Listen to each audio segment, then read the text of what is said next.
అందరికీ నమస్కారం అమ్మ. ఈరోజు మనం తెలుసుకుంటున్న అంశం ఏంటంటే 7వ తరగతి తెలుగులో 8వ పాఠ్యాంశమైన ఏదా అనే పాఠ్యాంశానికి సంబంధించిన టోటల్ టెక్స్ట్ బుక్ గ్రామర్ని మనం వీడియోలో చూద్దాం. ఇంకా ఆలస్యం చేయకుండా వీడియోలోకి వెళ్ళిపోదాం. ఈ యదా అనే పాఠ్యాంశాన్ని రచించిన రచయిత పేరు బోనం నాగభూషణం గారు. ఇది ఆయనకు సంబంధించిన కవి పరిచయము. తర్వాత నెక్స్ట్ మనకు ఇక్కడి నుంచి టెక్స్ట్ బుక్ గ్రామర్ అనేది స్టార్ట్ అవుతుంది. మొదటిగా ఇక్కడ చూడండి, ఇది చూడండి, పర్యావరణ పరిరక్షణకు మనం ఏం చేయాలి అంటే, పర్యావరణాన్ని పరిరక్షించాలంటే చెట్లను నరకకూడదు, ప్లాస్టిక్ని వాడకూడదు. నెక్స్ట్ రెండవ, పర్యావరణ సమతుల్యత ఎందుకు దెబ్బతింటోంది? చెత్తా చెదారాలతో నదులను కలుషితం చేయడం వలన పర్యావరణ సమతుల్యత దెబ్బతింటోంది. నెక్స్ట్ ఈ కరపత్రాన్ని ఎవరు ప్రచురించారంటే, ఈ కరపత్రాన్ని పర్యావరణ పరిరక్షణ సమితి అమరావతి వారు ప్రచురించారు. నెక్స్ట్ కరపత్రం ఆధారంగా ఒక ప్రశ్న తయారు చేయండి అంటే, పక్షులు జంతువులు ఎందుకు తమ ఉనికిని కోల్పోతున్నాయి? తర్వాత నెక్స్ట్ వ్యక్తీకరణ సృజనాత్మకతకు సంబంధించిన ప్రశ్నలు ఉంటాయి.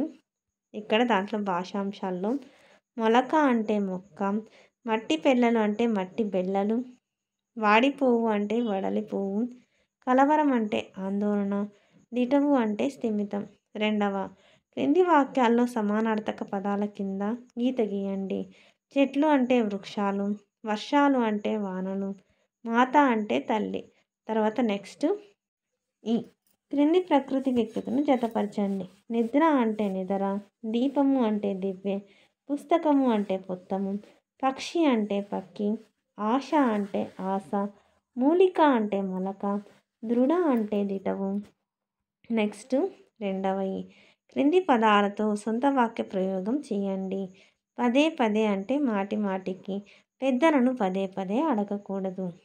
కాపలా కాయి అంటే రక్షించడం, చంటి పిల్లలను కాపలా కాయకపోతే ఎటో వెళ్ళిపోతారు. నెక్స్ట్ తలవంచు అంటే తప్పుడు పని చేసిన పౌరుషవంతులు ఎప్పుడు తలవంచుకోరు. నెక్స్ట్ చెదిరిపోవు అంటే మాయమైపోవు, నాకు మెలకువ రావడంతో కల చెదిరిపోయింది. నెక్స్ట్ కేరింతలు ఆనందంతో పెట్టే కేకలు, పసిపాప చాక్లెట్ చూసి కేరింతలు కొట్టింది. క్రింది వాటితో నిత్య ఏకవచనాలు నిత్య బహువచనాలను గుర్తించండి. నిత్య ఏకవచనాలు ఇనుము తెలుపు, ఇత్తడి కంచు.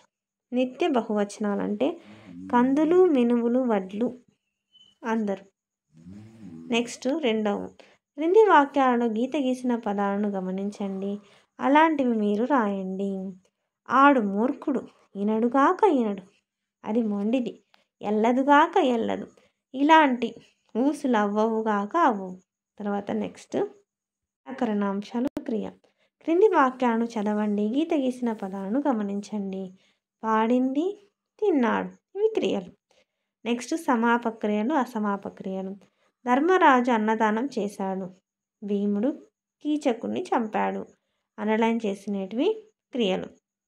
నెక్స్ట్ శిబి చక్రవర్తి తన శరీరాన్ని కోసి, ఇదేంది? క్రింది వాక్యాన్ని చదివి గీత గీసిన పదాన్ని గమనించండి. దానం ఇచ్చాడు, ఇది అసమాపక్రియ, పని జరగల, శరీరాన్ని కోసినాడంతే. తర్వాత కరుణ కవచాన్ని దానం ఇచ్చినాడంతే, తర్వాత ఏమైందో మనకు చెప్పలే. తర్వాత అత్వసంధి. క్రింది వాక్యాలను గమనించండి. సీతక్క, రామయ్య, వెంకప్ప, రామ మేనల్లుడు. ఓకేనా? దూతయితాడు. Next continuation. సీత ప్లస్ అక్క సీతక్క, రామయ్య అంటే రామ ప్లస్ అయ్య, వెంకప్ప అంటే వెంక ప్లస్ అప్ప, దూతయితాడు దూత ప్లస్ ఇతడు, మేనల్లుడు మేనా ప్లస్ అల్లుడు. అందరికీ ధన్యవాదాలమ్మా. ఇంకా మన ఛానల్ సబ్స్క్రైబ్ చేసుకుని వాళ్ళు ఎవరంటే దయచేసి సబ్స్క్రైబ్ చేసుకొని లైక్ చేసి షేర్ చేసి మీ ఫ్రెండ్స్కు రిలేటివ్స్ అందరూ సబ్స్క్రైబ్ చేసుకోమని చెప్పండి. నా ఛానల్ని సబ్స్క్రైబ్ చేసుకొని ప్రత్యక్షంగా పరోక్షంగా సపోర్ట్ చేస్తున్న వాళ్ళందరికీ పేరు పేరున ప్రత్యేకమైన హృదయపూర్వక ధన్యవాదములు. అందరికీ ధన్యవాదాలు. దయచేసి వీడియోని మాత్రం స్కిప్ చేయదున్నాను. ధన్యవాదాలు.